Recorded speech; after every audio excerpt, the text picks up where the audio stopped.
the reality is that income is really important for home buyers, not just about how much you can borrow, but also how much you can repay, because obviously the amount you can borrow is determined by your income, not by your savings.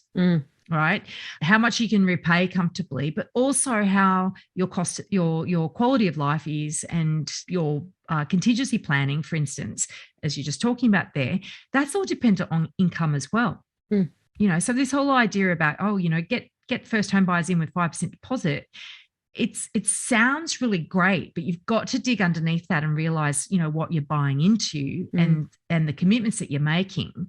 And then there's the risk of negative equity, which is pretty scary. So important, because equity is, of course, the difference between what you owe and what the property is worth. That's your equity. That's the thing that you kind of own.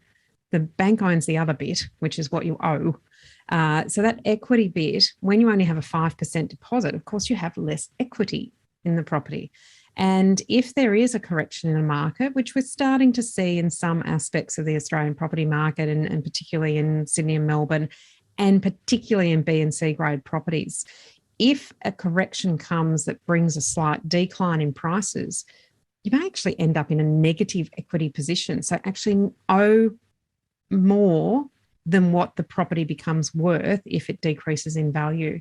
And that is the biggest risk, I think, because the bank may turn around and ask for you to tip some money in to help top up to that 95% lend again.